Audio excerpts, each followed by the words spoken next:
So on February 8th, 2026, a truly shocking AI-generated video just surfaced. It was released by a group linked to Iran's Islamic Revolutionary Guard Corps. And this wasn't just your average propaganda piece. No, this was a detailed, minute-by-minute simulation of what a war with the United States would look like. And honestly, what it showed has put the entire region on a knife's edge. And this was the final message. Chilling, right? It flashed on screen in Farsi right after the video showed the complete and utter destruction of a U.S. aircraft carrier. I mean, it's about as direct a threat as you can get, broadcast for the whole world to see. 47 seconds. Think about that for a moment.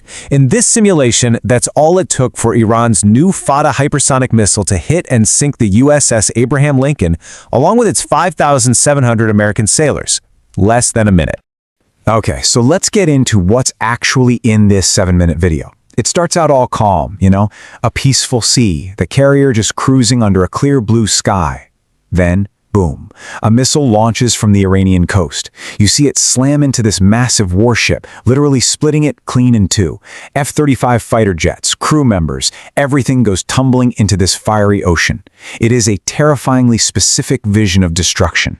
And here is what makes this so incredibly unsettling. This isn't just some hypothetical ship they picked out of a hat.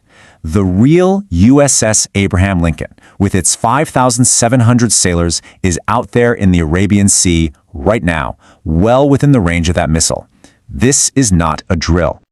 Now you have to understand, this video didn't just pop up out of the blue.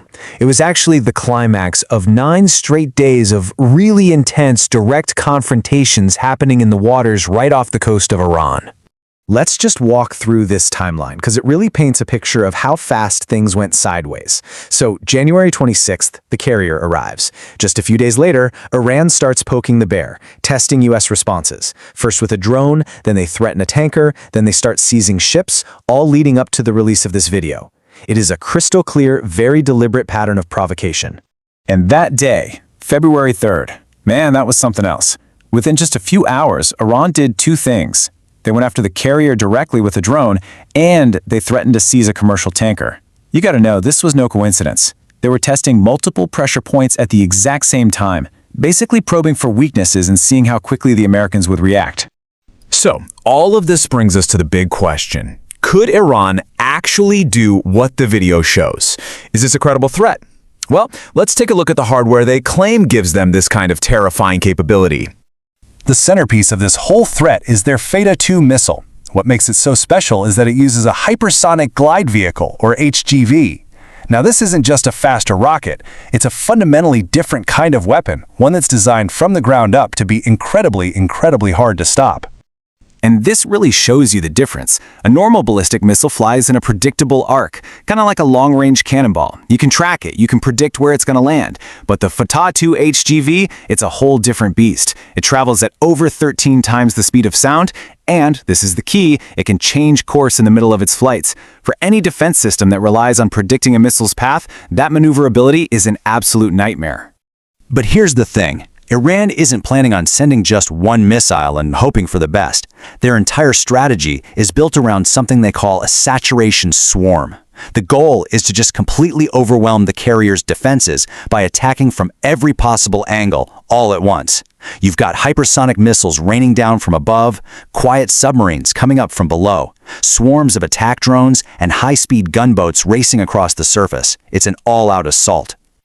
Okay, so that's Iran's plan. Pretty terrifying stuff. So how does the U.S. plan to stop an attack like this?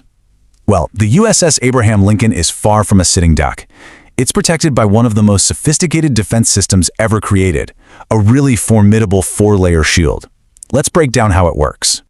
So let's run through it. Layer 1 is electronic warfare. Its job is to blind an incoming missile, basically frying its guidance systems.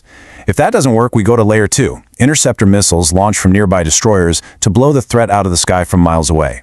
And if somehow something gets through that, Layer 3 is the last line of defense, a Gatling gun that creates a literal wall of metal, firing 4,500 rounds a minute. And finally, you have Layer 4, which is the carrier itself, a 100,000-ton beast designed to take a punch and keep on fighting. But, and this is a really important but that a lot of people miss, Iran doesn't actually need to sink the Lincoln. A single missile hit on that flight deck, just one successful strike, caught on camera and blasted across the globe, well, that would be a monumental psychological and strategic victory for them. Because this isn't just about military hardware anymore. This is an information war. It's a battle for perception, and it's being fought right alongside all the military posturing. So you see, this video is doing two jobs at once. For its own people back home, many of whom are actually protesting the regime, it's a powerful show of strength, a distraction. And for its proxies in the region, groups like Hezbollah and the Houthis, it's basically a recruiting poster. It's broadcasting the message, hey, we can beat America, join us, and you'll be on the winning side. And if you're sitting there thinking, this is all just tough talk and empty threats, get this. 3 days before that video was released, the Iranian government ordered the preparation of 10,000 graves in Tehran, and they were specifically for potential American casualties. That's not propaganda. That is logistical planning for a war they seriously seem to believe is coming.